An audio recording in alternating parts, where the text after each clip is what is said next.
Assalamualaikum anak-anak. Selamat pagi semuanya. Kita lanjutkan pembelajaran hari ini pada tema 6, subtema 3, pembelajaran 4. Coba amati gambar berikut ini adalah Coba amati gambar berikut ini anak-anak.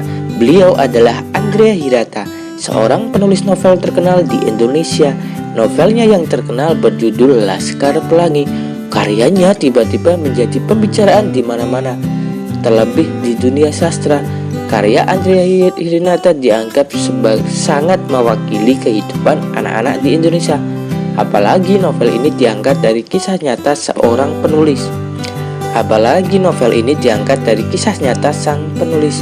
Sewaktu kecil, Andrea Hirata menimba ilmu di sekolah yang kondisi bangunannya sangat mengenaskan. Bahkan bangunan itu hampir roboh anak-anak.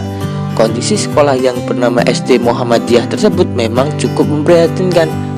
Sebagai anak dan pegawai rendahan perusahaan negara timah di Belitung, ia terpaksa bersekolah di sekolah yang bentuknya lebih mirip kandang hewan ternak.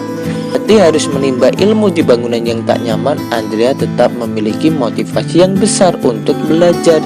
Di sekolah itu pula ia bertemu dengan sahabat-sahabatnya yang dijuluki dengan sebutan Laskar Pelangi. Di SD Muhammadiyah, Andrea bertemu dengan seorang guru bernama Nyi Ayu Muslimah. Kegigihan Bu Muslimah untuk mengajar siswa yang hanya tak lebih dari 11 orang itu ternyata sangat berarti bagi kehidupannya. Berkat Bu Muslimah, Andrea mendapatkan dorongan yang mampu menempuh jarak 30 km dari rumah ke sekolah untuk menimba ilmu. Bu Muslimah juga memacunya untuk mengejar cita-cita bersekolah di negeri seberang Perancis. Sebuah mimpi dan cita-cita yang sangat mustahil kala itu. Andrea Hirata telah membuktikan kekuatan mimpinya. Meskipun ia miskin, ia tinggal di daerah terpencil, mimpinya telah membawa kepada prestasi yang luar biasa. Andrea Hirata merupakan salah satu contoh orang yang gigih memperjuangkan mimpi dan cita-citanya. Kemiskinan keluarganya tidak menghalangi mengejar mimpinya ke negeri orang. Ayah Andrea adalah pegawai di perusahaan negara timah Belitung. Memang tidak dapat menyediakan banyak dana untuk sekolah Andrea. Belitung dahulunya merupakan daerah penghasil timah andalan Indonesia. Timah anak-anak salah satu hasil sumber daya alam tambang.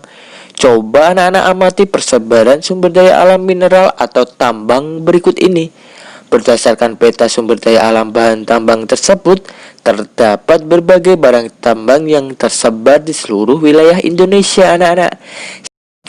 Setiap pulau memiliki ciri khas bahan tambang sendiri sesuai dengan potensi alam daerah tersebut. Misal, di wilayah Sumatera banyak terdapat minyak bumi. Barang-barang tambang yang terdapat di wilayah Indonesia antara lain minyak bumi, batu bara, tembaga, besi, timah, kapur, yodium, asbes, marmer, dan belerang, dan lain sebagainya. Bahan-bahan tersebut sangat diperlukan untuk memenuhi kebutuhan industri dan juga kebutuhan masyarakat yang ada di Indonesia. Anak-anak bisa mencari manfaat bahan tambang yang lain di sumber-sumber di Google ataupun di internet. Nah, sekian pembelajaran hari ini, kurang lebihnya Pak Dias minta maaf. Wassalamualaikum warahmatullahi wabarakatuh.